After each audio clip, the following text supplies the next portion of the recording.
विशेष गरेर हामीले सपना त देख्छौँ, त सबैभन्दा नराम्रो सपना चाहिँ कुन हो भनेर कतिले प्रश्न गर्नुहुन्छ। सबैभन्दा नराम्रो सपना भनेको रात्रि समयमा सुतेको अवस्थामा चाहिँ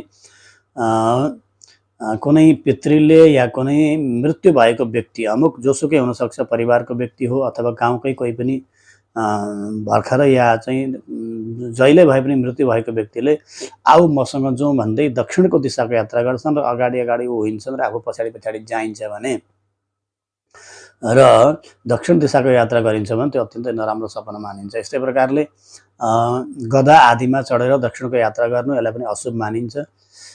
सपनामा पनि कागले तपाईमाथि विष्टा गरिदिनु या चाहिँ कागको बथानको साथमा दक्षिणतिर आफू पनि उडेको जस्तो सपना देख्नु, दक्षिण पश्चिमतिर उडेको जस्तो सपना देख्नु इत्यादि यी कुराहरू पनि चाहिँ अलिकति सपनामा चाहिँ अशुभ फल मानिन्छन्। त अघि बताएअनुसार कुन समयमा देखेको र त्यसको कुन मुहुर्तको हिसाबले कति दिन, कति हप्ता या कति महिना पछाडि त्यसको फल प्राप्त हुन्छ भन्ने कुरा त छँदैछ। यद्यपि हामीले देखेका सम्पूर्ण सपनाहरू सत्य हुन्। एउटा त हाम्रा 3 प्रकारका जो कर्महरू छन्, प्रारब्ध कर्म छ हाम्रो, जसलाई हामी प्रारब्ध भन्छौँ, भाग्य भन्छौँ। अर्को सञ्चित कर्महरू छन् र एउटा छ वर्तमानको कर्म, क्रियमाण कर्म। यी 3 प्रकारका कर्म बन्धनले बाधिएको कारणले गर्दा हामीहरू जीवनमा अब स्मृति बनिरहँदैन। त्यस कारणले गर्दाखेरि हो, नत्र भने हामीले कुनै न कुनै जन्ममा ती भोगेका दुःख र कुनै न कुनै जन्ममा ती भोगेको सुखलाई सूक्ष्म शरीर, जसलाई हामी जीवात्मा भन्छौँ, शरीरको त मृत्यु भयो, शरीर मृत्यु भइसकेर चाहिँ पञ्चमहाभूत तम्पिलिनु भयो, त्यो चाहिँ यो चाहिँ स्थूल शरीर विनाश भयो।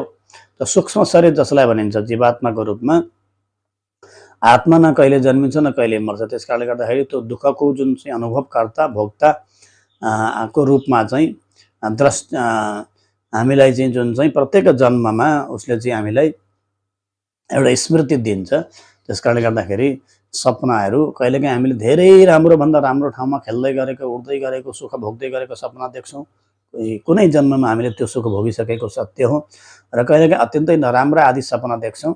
त कुनै जन्ममा, यही जन्ममा नभोगे पनि कुनै जन्ममा हामीले त्यो दुःखलाई पनि भोगेर आइसकेका छौँ। त्यसले गर्दाखेरि साक्षीको रूपमा तपाईँलाई सूक्ष्म शरीरले बताउने गर्दछ। त्यस कारणले गर्दा हामीले देखेका सपनाहरू यद्यपि सत्य हुन्। सपनाको घडीमा आएर पितृहरूले आशीर्वाद दिन्छन्, पितृहरू प्रसन्न हुन्छन्, पितृसँग संवाद गरिन्छ, पितृलाई तपाईँले केही दिनुभयो खान, पितृले स्वीकार गर्नुभयो भने यो अत्यन्तै शुभ सपना हो। यसमा तपाईँहरूले कुनै पनि अप्ठ्यारो मान्नु पर्दैन। पितृहरू या त कुनै आशले आउँछन्, या त तपाईँलाई आशीर्वाद दिनको लागि आउँछन्, या त केहीको कमी भएको कारणले गर्दा दुःखी भएर तपाईँसँग आश लिएर आएका हुन्छन्। र त्यस कारणले गर्दाखेरि अब यसमा चाहिँ हामीलाई ज्ञान हुन्छ कि पितृहरू बडा दुःखी रहेछन् या रुँदैछन् या चाहिँ कुनै कुरा माग्दैछन् भने त्यसको एउटा हामीले कसरी पुरा गर्ने भन्ने कुरा श्राद्ध आदिद्वारा, तर्पण आदिद्वारा, दान पुण्य आदिद्वारा पितृहरूले केही कुरा तपाईँलाई आएर सपनामा बताउनु भयो भने त्यो कुरा कसैलाई दान गर्नाले, गुरु पुरोहित, विद्वान ब्राह्मण आदिलाई दान गर्नाले या कसलाई भन्नुहुन्छ उहाँलाई दान गर्नाले पनि हामीलाई पितृहरूको आशीर्वाद प्राप्त हुन्छ। त्यस कारणले गर्दा यो पितृको कुरा समेत जोडेर मैले एउटा सपनाफल तपाईँहरूलाई बताएँ।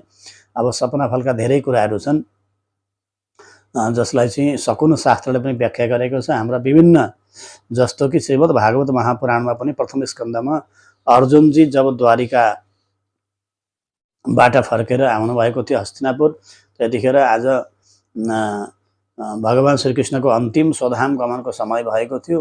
त अर्जुनजी फेरि पनि द्वारिका जानुभयो। यतापट्टि युधिष्ठिर आदिलाई चाहिँ अन्य पाण्डवहरूलाई बडा अपशकुनका समाचारहरू भए। सपनामा तेल लगाएर दक्षिण दिशाको यात्रा गर्नु अथवा तेल लगाएर शरीरको मालिस गर्नु आदिका यस्ता सपनाहरू चाहिँ सपनामा चाहिँ अशुभ मानिन्छन्। त्यसले गर्दा यस्ता प्रकारका जुन सपना देखियो भने अलिकति विचार गर्नुपर्दछ।